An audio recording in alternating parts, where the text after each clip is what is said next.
같이 읽습니다. 시작. 새 계명을 너희에게 주노니 서로 사랑하라. 내가 너희를 사랑한 것 같이 너희도 서로 사랑하라. 너희가 서로 사랑하면 이로써 모든 사람이 너희가 내 제자인 줄 알리라. 시몬 베드로가 가로되 주여 어디로 가시나이까? 여기는 아니죠. 35절까지만 읽습니다. 30절 너희가 서로 사랑하면 이로써 모든 사람이 너희가 내 제자인 줄 알리라. 아멘. 서로 사랑하라 라는 제목으로 은혜를 나눕니다. 자, 기도 드리고 은혜를 나누겠습니다. 하나님께서는 이제 당신이 택한 자녀들의 삶을 눈동자같이 살피시고 일거수 일투족 모두를 감찰하시는 전능하신 하나님이신 걸 믿습니다. 이제 부모가 어린 품의 그 자녀를 혹 잊을진데 하나님은 택한 자녀를 잊지 아니하시는 걸 이제 지금 이 시간도 저희들 깨닫게 하시니 감사합니다. 늘 보호하시고 눈동자같이 살피시는 그 은혜 속에 오늘 이 시간 저희가 올리는 이 예배, 합당한 예배, 주님 받으실 만한 그런 예배가 되게 하옵소서. 신령과 진정을 다해 주께 올리는 예배가 되게 하셔서 주님 저희 이곳 이 자리에 저희와 함께하여 주옵소서. 예수님의 이름으로 감사하며 기도드렸습니다. 아멘. 사람은 혼자 살 수 없다 그러죠. 사람은요 공생 공존하도록 지어졌다 이렇게 말합니다. 하나님께서 아담 지으시고요 홀로 독거하는 것이 좋지 않게 여기셔서 그의 돕는 배필을 지으셨습니다. 그리고 그 안에서 가정을 두시고요. 그리고 사회를 만드십니다. 사회 공동체 속에서 어울려서 살아갈 수 있도록 그렇게 하신 것이죠. 사람에게 있어서 가장 큰 고문은요 작은 독방에 혼자 있게 하는 거라고 그렇게 합니다. 사람과 단절시키는 거죠. 그게 바로 사람은 대화의 대상, 서로 마음을 나누는 그런 대상이 필요합니다. 그런데 이러한 사람이 없다는 것은 참으로 곤욕스러운 형벌이 된다는 거죠. 그건 사회적인 동물이기 때문에 그렇습니다. 하나님은 이 세상을 그렇게 만드시면서 사람들을요 철저하게 사랑 안에서 살아가도록 그렇게 하셨다는 거죠. 우리는요 적자 생존이니 생존 경쟁이니 하는 말을 듣고 배우면서 그것이 옳은 양 강한 자가 살아남는다는 논리를 내세울 때가 있습니다. 그러나 바로 이러한 진화론적 원리를 도입한 공산주의가 망했다는 사실을 우리는 알아야 되죠. 자, 그 공산주의의 적자 생존 법칙의 모순 속에서 생활했던 러시아의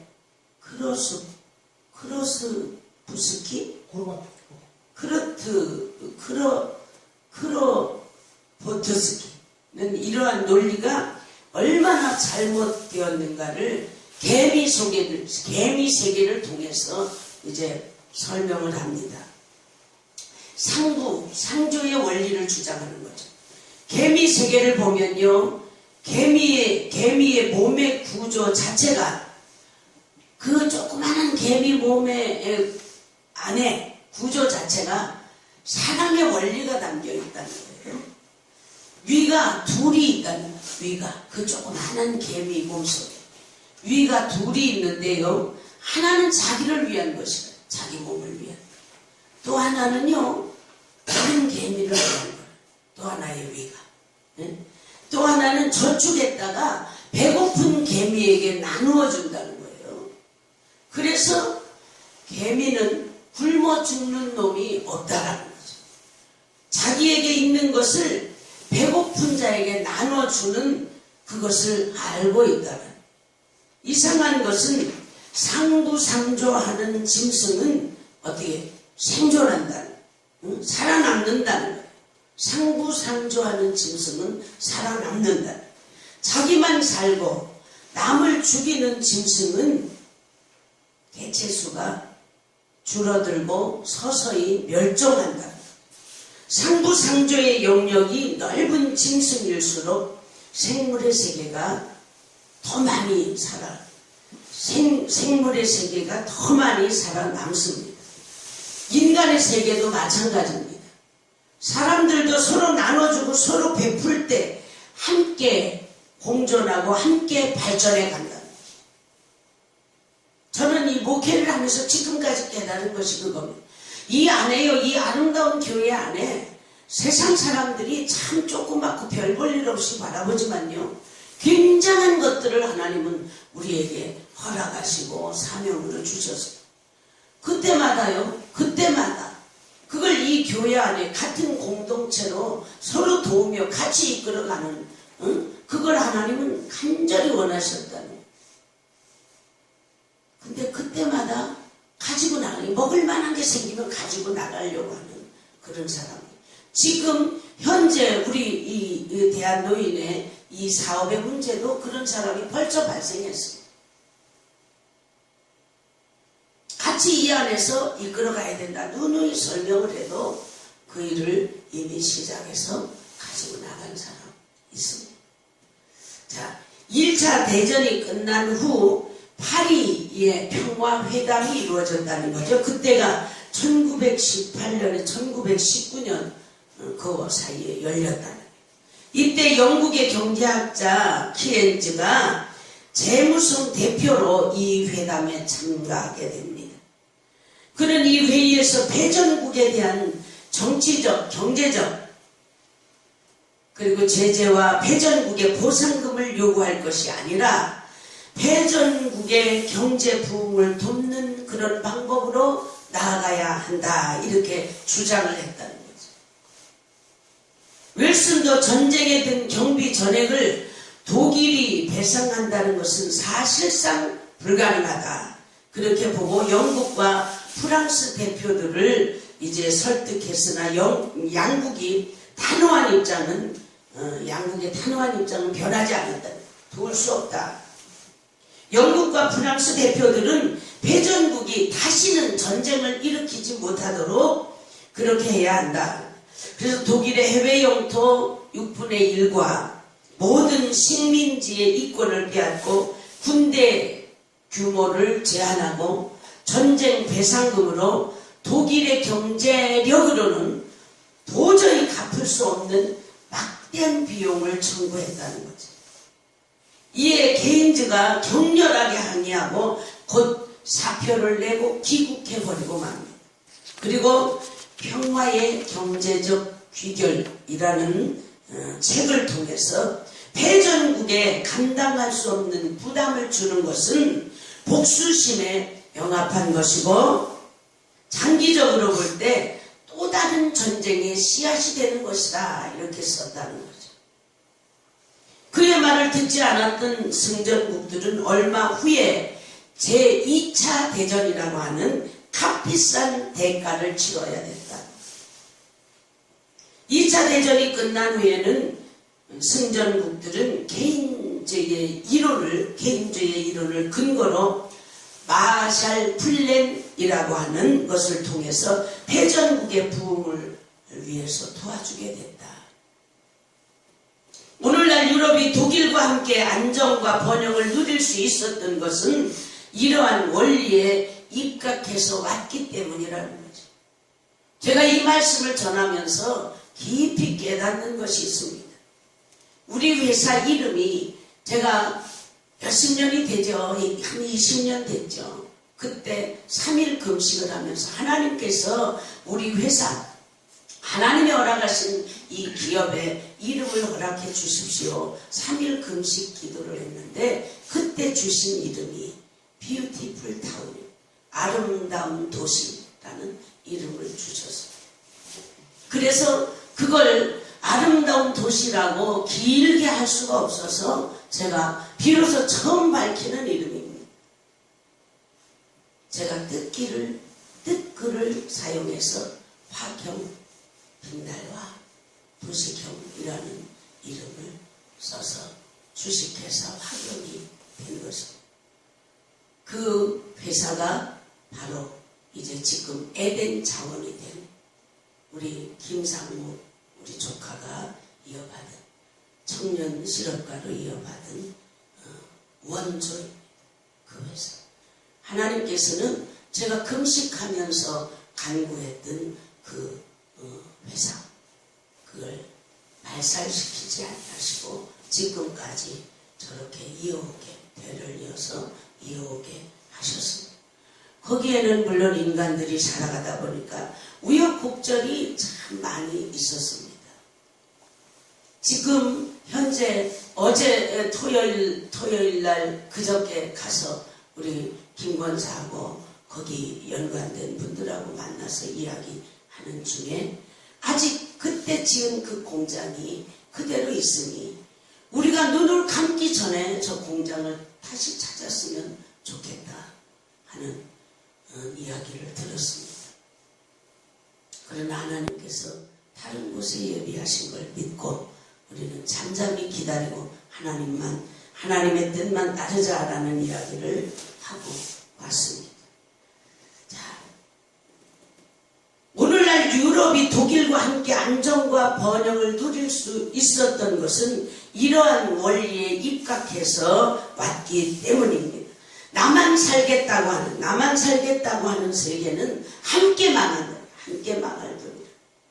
그러나 상부상조 서로를 위해서 서로에게 힘이 되어주고 서로를 존중해주며 살아갈 때 그곳에 평화와 번영이 있다는 걸 기억하시기 바랍니다. 이것은요 어디에 원리하고 있느냐? 철저하게 성경의 원리다. 성경의 원리. 하나님 세계의 법칙입니다. 이것은 하나님의 세계에서는 철저하게 서로의 법칙을 어떻게 해요? 서로의 법칙으로 존재한다. 서로 나누어주는 원리 속에 있다는 걸 기억하시기 바랍니다. 예수님의 말씀 잘 분석해 보면 나누어주는 거예요. 나누어주는 거예요. 그 가운데 가장 크고 새로운 계명이 바로 서로 사랑하라는 말씀입니다. 34절과 35절 말씀이죠. 새 계명을 너희에게 주노니 서로 사랑하라. 내가 너희를 사랑한 것 같이 너희도 서로 사랑하라. 너희가 서로 사랑하면 이로써 모든 사람이 너희가 내 제자인 줄 알리라. 사랑, 이것은요 계명이지만 명령입니다. 이 명령을 잘 지키시는 여러분 되시기 바랍니다. 해도 되고 하지 않아도 되는 것이 아니라 마땅히 해야 된다. 당연히 해야 돼. 명령에 순종해야 된다. 그런데 사랑이 새로운 계명입니까? 아니라는. 모든 율법의 근본 정신이 바로 사랑입니다. 주님께서 한 율법사의 계명 중에 어느 계명이 가장 크니까? 라는 그런 질문에 하나님을 사랑하라. 그 다음에 또 뭐라고 이어집니까? 내 이웃을 내 몸과 같이 사랑하라. 그렇게 하시면서 이것은 온 율법과 선지자의 강령이라고 율법을 한마디로 요약해서 말씀해 주고 있습니다. 사랑은 이미 계명으로 주어진 것입니다. 그런데 이 사랑을 새 계명이라고 지금 말하고 있습니다. 새 계명이라고 하는 것은 계명 자체보다는 그 계명의 근본 정신 그리고 계명에 대한 바른 순종과 행함이라는 차원의 의미입니다. 강요에 의해서 어떤 의무감 때문에 지켜야 하는 것이 아니라 자발적이면서 순종적인 자세로서 지켜야 할 계명을 의미하고 있습니다. 사랑할 때 여러분 모든 것이 해결됩니다. 공장 짓고 그 많은 대기업들 거래처로 하면서 우리는요 엄청나게 싸웠어요.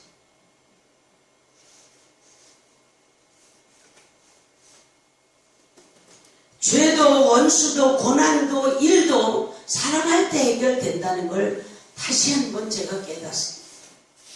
그러기에 새 계명입니다. 이 새 계명을 주시면서 너희는 서로 사랑하라 이렇게 권면하고 계십니다. 이것은요 인과응보예요. 인과응보. 그리고 내가 어떻게 대하든지 상관없이 나는 너를 사랑한다는 것이 아닙니다. 서로 사랑하라는 거예요. 서로 사랑하라. 주님께서 나를 사랑하신 것 같이 우리는 서로 사랑한다. 이것이 참 사랑입니다. 오늘 말씀에서 이 새 계명에 대해서 이렇게 전제하십니다. 내가 너희를 사랑한 것 같이 주님께서 우리를 사랑하신 것 같이 사랑하라고 하십니다. 주님의 사랑을 전제로 하고 있습니다. 그게 뭡니까? 희생의 사랑. 희생의 사랑. 주님의 사랑은요 섬김의 사랑입니다. 우리가 본문 말씀의 앞에서 보면 주님께서 제자들의 발을 씻기시는 장면이 나옵니다. 여러분 가슴 떨리잖아요. 제자들이 서로 발 씻어주기를 거부하고 있을 때 주님께서 손수 대야에 물을 떠다가 수건을 허리에 두르시고 제자들의 발을 씻기십니다. 스승이 낮아지셨습니다. 그리고 섬기셨습니다. 스승.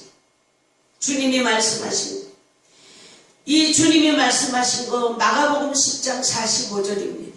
인자가 온 것은 섬김을 받으려 함이 아니라 도리어 섬기려 하고 자기 목숨을 많은 사람의 대속물로 주려 함이니라. 하나님으로서 사람이 되셨다는 엄청난 희생이죠. 엄청난 희생. 그런데 이 땅에 오셔서 낮은 자리에서 사람을 섬기십니다. 세리와 죄인들, 가난하고 병든 자 다 싫어합니다. 가난하고 병든 자. 그들을 하나님 나라를 그들을 하나님의 나라를 갈망하는 모든 영혼들 그들을 섬기십니다. 그러면서 우리 예수님 멸시를 얼마나 받는지.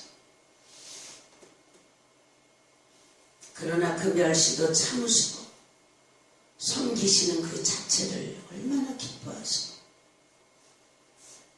그것이 그분의 사랑입니다.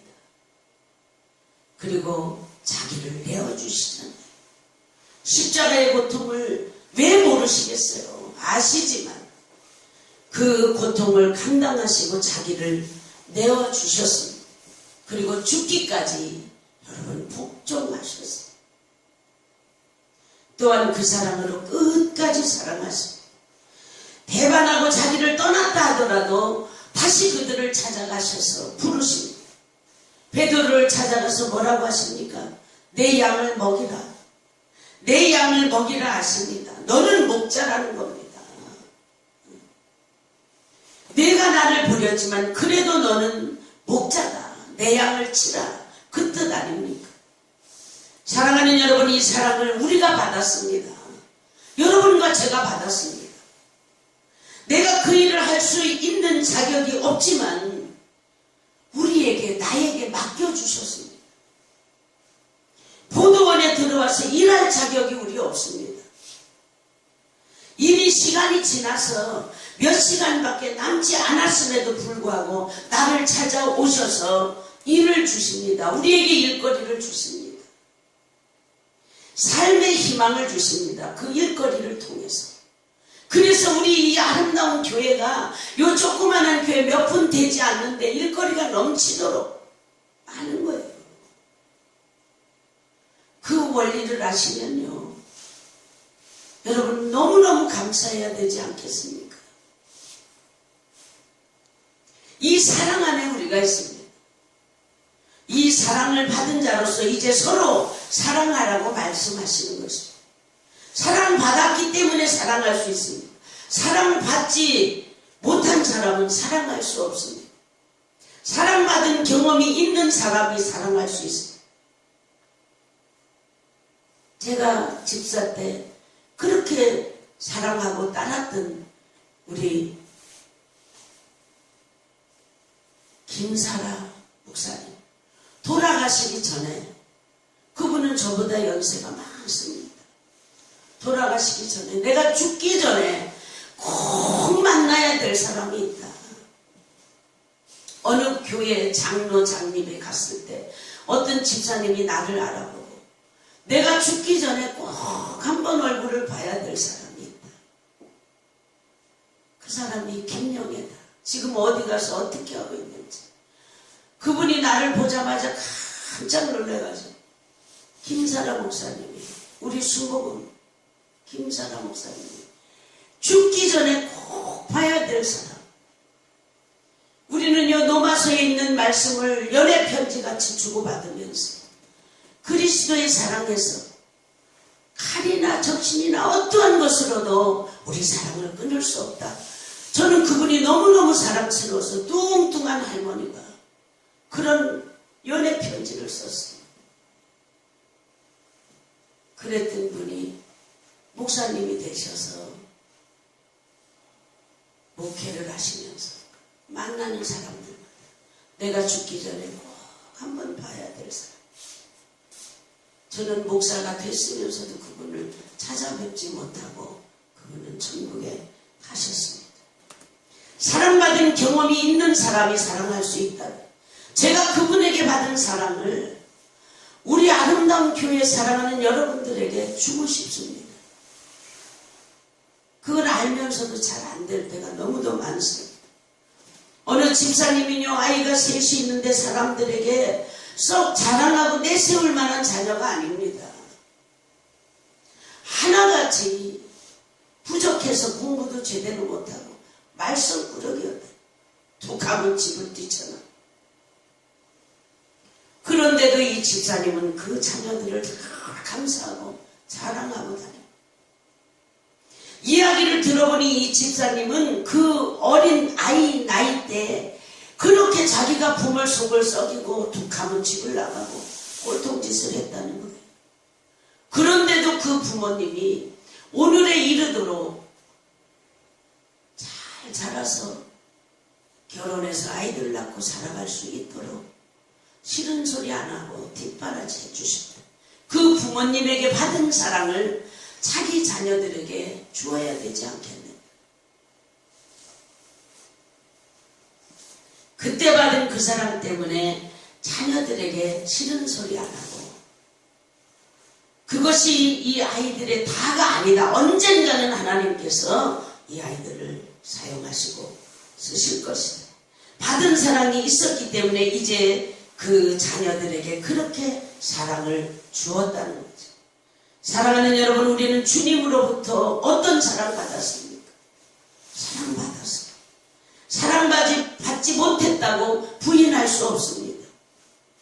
부모에게, 사람에게 받지 못했다고 말하는 사람들이 있을지 모르겠습니다. 그러나 이미 우리가 하나님 앞에 나온 그 자체로서 우리 주님의 크신 사랑을 받은, 천하를 주고도 바꾸지 않는 사랑하는 여러분이 된 것입니다. 동일하게 받아서 단지 그 깨달음의 깊이가 다를 뿐이라는 거죠. 여러분, 예수를요 바보처럼 믿으세요. 바보처럼. 어리석은 자같이 믿으시기 바랍니다. 똑똑한 사람같이 믿는 거 원치 않습니다. 그렇게 할 때, 바보같이 믿을 때 그 사랑의 깊이를 알게 될 줄 믿습니다. 순수한 종이에 물감이 어떻습니까? 잘 스며듭니다.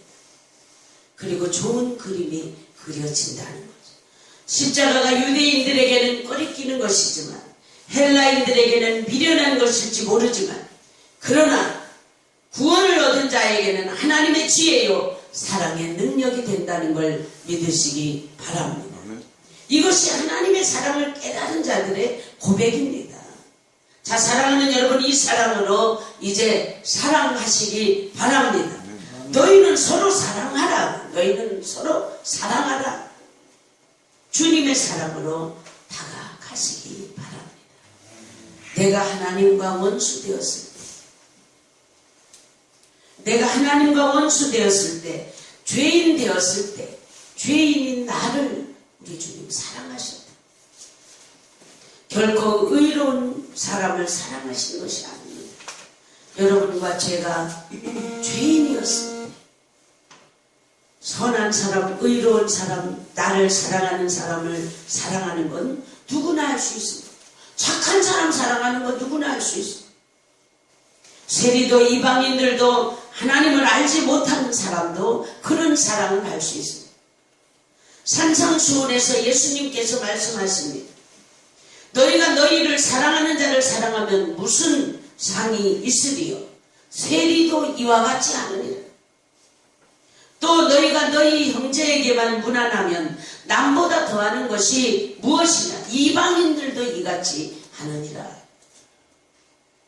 내가 다른 사람들이 사랑할 수 없는 사람을 인정해주고 사랑하는 거죠. 여러분, 다른 사람이 도저히 저 사람을 사랑할 수가 없어. 그런 사람을 인정해주고 사랑하는 겁니다. 다른 사람이 미워하고 싫어하는 사람 인정하고 용납하고 세워주는, 이것이 바로 사랑이라는 거죠.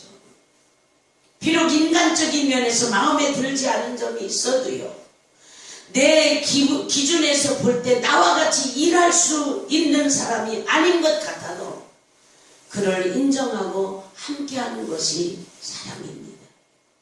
우리는 그것을 깨닫지 못했기 때문에 거대한 공장까지 지어놓고 저렇게 주식회사 환경이 조그마한 기업으로 저렇게 됐던 어마어마한 걸 하나님이 주셨어요. 예수님께 있어서 누가 그분의 마음에 들었겠습니까? 그렇지만 예수님은요, 그들을 인정해 주십니다. 끝까지 그들을 사랑하십니다. 자격이 없고 병들고 소외당하고 외롭고 초라한 자들을 주님은 사랑하셨다. 이것이 그분의 진심이고 사랑입니다. 이것이 우리가 해야 할 사명이에요. 우리가 해야 할 사명. 효도선 봉사단 왜 주셨습니까? 그런 사랑을 베풀라고 주십니다. 사랑에는요, 뭐가 있어야 돼? 희생이 있어야 돼. 희생이 없으면 그건 사랑 아니에요. 예수님께서 나를 위해서 희생하신 것을 생각하면서 우리도 형제를 위해서, 이웃을 위해서 기꺼이 손해볼 수 있고 수고할 수 있어야 합니다. 배려할 수 있어야 한다. 이것이 사랑입니다. 나는 힘이 들고 어렵지만 이웃에게 웃어줄 수 있는 마음, 다른 사람들에게 평안함을 줄 수 있는 여유, 그리고 기도해주는 희생이 바로 사랑의 실천입니다. 나는 줄 것이 없습니다. 이렇게 말하지 마시기 바랍니다. 희망 있는 말 한마디, 미소 함께 전해주시기 바랍니다. 기도해 주시기 바랍니다. 그리고 웃어주시기 바랍니다. 배려해 주시기 바랍니다. 이것이 우리가 가지고 있는 최고의 힘입니다. 최고의 힘입니다. 사랑의 능력입니다. 자, 우리가 서로 사랑할 때 세상 사람들이 우리가 주님의 제자인 줄 알게 될 것이라고 말씀하십니다. 너희가 서로 사랑하면 이로써 모든 사람이 너희가 내 제자인 줄 알리라. 근데 간단한 것 같으면서도 잘 안 되죠. 저는 우리 모두가 이러한 사랑을 통해서 주님의 제자됨을 드러낼 수 있기를 원합니다. 우리 아름다운 교회 안에서뿐만 아니라 여러분 각자 살아가는 삶의 현장에서 주님의 제자됨을 복음과 그 사랑으로 드러낼 수 있기를 축원합니다. 기도하시겠습니다. 하나님, 저희들에게 주신 이 새 계명을 마음에 깊이 새기고 이제 손에 가진 것 없고 저희들 능력이 없다 할지라도 이제 어렵고 소외된 작은 이웃들과 함께 웃어주고 격려해주고 위로해주며 살아가는 그런 주님의 제자들이 다 되게 하옵소서. 그래서 그리스도의 향기를 날마다 드러내게 하시옵소서.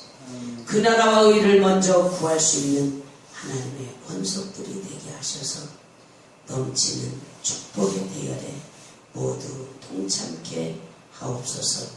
예수님의 이름으로 감사하며 기도드렸습니다. 아멘.